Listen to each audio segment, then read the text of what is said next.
Hello friends, நம்ம நீங்கள் எதை பற்றி பார்க்க போகிறோம். மல்லி வர போகிற எபிசோடில் என்ன இன்ட்ரெஸ்டிங்கான சுவாரஸ்யமான விஷயம் நடக்க போகிறதாங்க பார்க்க போகிறோம். வாங்க வீடியோக்குள்ளே போயிடலாம். நம்ம மல்லி பார்த்தீங்கன்னா நம்ம பத்திரபாபு வீட்டுக்கு போயிட்டு, அண்ணன் உங்களுக்கு எதுவும் இல்லை, நல்லா இருக்கீங்களா, ஏன் என் வாழ்க்கையில் இப்படி விளையாடுறீங்க, நீங்கள் உங்களுக்கு ஆக்சிடென்ட் ஆகிடுச்சுன்னு சொல்லிவிட்டு கால் பண்ணதும் பத்திரி அடிச்சுக்கிட்டு வந்தேன். ஆனால் வீட்டில் பார்த்தா நல்லா தான் இருக்கீங்க, நான் அந்த வீட்டில் சந்தோஷமாக தான் இருக்கேன், நான் அந்த வீட்டில் சந்தோஷமாக இருக்கேன்றத தெரிஞ்சுக்கிறதுக்காக இப்படி பண்ணுறீங்களா அப்படின்ற எல்லாம் பேசிட்டு நம்முடைய மல்லி பார்த்தீங்கன்னா நான் கிளம்புறேன் அப்படின்னு சொல்லிட்டு கிளம்புறாங்க. மறக்காத நம்ம சேனலை சப்ஸ்கிரைப் பண்ணாதான் மறக்காத சப்ஸ்கிரைப் பண்ணி வச்சுக்கோங்க.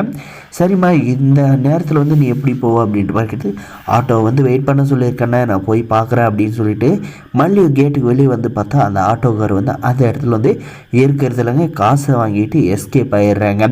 அதுக்கப்புறம் நம்முடைய மல்லி சரி நம்ம இங்கேயே தங்கிட்டாலையும் நம்ம வீட்டில் ஆள் இல்லைன்ட்டு கண்டிப்பாக இது ஒரு பெரிய பிரச்சனை பண்ணுவாங்க அப்படின்னு நினச்சிக்கிட்டு, சரி நம்ம நடந்து போவோம், ஏதோ ஆட்டோவோ கால் டாக்ஸியோ ஏறி போயிடுவோம் அப்படின்னு சொல்லிட்டு நம்முடைய மல்லி நடைபாதையாக அப்படியே நடந்து போய்கிட்டே இருக்காங்க. அந்த அர்த்த ராத்திரியில் அதுவும் ஒரு பொண்ணு இந்த ராத்திரியில் நடந்து போகிறதுன்றது உண்மையிலவே சொல்லப்போனால் தைரியமான விஷயந்தாங்க.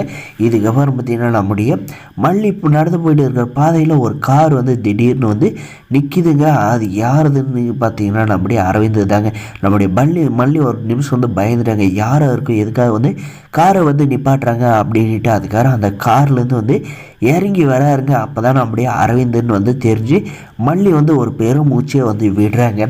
இதுக்கப்புறம் பார்த்திங்கன்னா நம்முடைய அரவிந்த் எதுக்காக மல்லி இந்த அர்த்த ராத்திரியில் இங்கே நடந்து போயிட்டே இருக்கீங்க அப்படின்ற மாதிரி கேட்குறாங்க. கேட்டதுக்கு பார்த்திங்கன்னா ஒன்றும் இல்லை அரவிந்த், நான் இப்படி தான் என் அண்ணனை பார்க்க வந்தேன், ஒரு எமர்ஜென்சியான விஷயத்துக்கு. இப்போ அவரை பார்த்துட்டு திரும்பி போகலான்றப்ப ஆட்டோ வெயிட் பண்ண சொல்லியிருந்தேன். அந்த ஆட்டோக்கார் என்னை ஏமாற்றிட்டு போயிட்டான். சரி நடந்தே போவோம், எங்கேயாவது ஆட்டோ இருந்தால் ஏறி போய்க்குவோம், இல்லை கால் டாக்ஸி வந்தால் ஏறி போயிடலாம் அப்படின்றதுக்காக நடந்து போயிட்டு இருக்கேன். நான் வீட்டில் இல்லைன்னு தெரிஞ்சுன்னா கண்டிப்பாக வீட்டில் பிரச்சனை ஆகும். ஏன்னா நான் யாருக்கிட்டையுமே எதுவுமே சொல்லாத வந்துட்டேன் அப்படின்ற மாதிரி சொல்கிறாங்க. சரிங்க, சரி நான் இருக்கிறப்போ நீங்கள் இதுக்கு நடந்து போகணும் அப்படின்ற மாதிரி நம்முடைய அரவிந்த் சொல்கிறேங்க. இருக்கட்டுங்க, நான் இவ்வளோ தூரம் இன்னும் கொஞ்சம் தூரம் தான் நானே நடந்து போயிடுவேன், நீங்கள் வேலையை பாருங்கள் அப்படின்ற மாதிரி சொல்லுவது பார்த்தீங்கன்னா, என் மேலே நம்பிக்கை இல்லையா, பத்திரமா கூப்பிட்டு போய் விடுவேன்னு அப்படின்ற மாதிரி சொன்னால், அப்படியெல்லாம் இல்லைங்க, எதுக்கு உங்களுக்கு சிரமம் தான், நீங்கள் இந்த அர்த்த ராத்திரியில் எங்கே போயிட்டீங்க வரீங்கன்ற மாதிரி நம்ம மல்லி கேட்டதுக்கு பார்த்தீங்கன்னா, இப்படி தான் ஒரு சவாரி ஒன்று இருந்துச்சு, அதை முடிச்சுட்டு வீட்டுக்கு போகலான்ட்டு தான் போயிட்டு இருந்தேன். அப்போ தான் நீங்கள் நடந்து போகிறத பார்த்து காரை நிப்பாட்டேன் அப்படின்ற மாதிரி சொல்கிறாங்க. நம்ம மல்லி பார்த்திங்கன்னா எந்த இடத்துல நடந்து போய் கஷ்டப்பட்டு இருந்தால் அந்த நேரத்தில் அரவிந்த் வராருங்க. அது எப்படி வராருந்தாங்க தெரில. அவர் வர்றதும் ஒரு சில விஷயத்தில் நம்முடைய மல்லிக்கு ஹெல்ப்ஃபுல்லாக தாங்க இருக்குது. ஆனால் இதெல்லாம் ப்ரீ பிளான் பண்ணி பண்ணுற மாதிரி லைட்டாக தோணுதுங்க. உங்களுக்கு எப்படி தோணுதுன்றதை மறக்காத கமெண்ட் பண்ணிட்டு போகுங்க.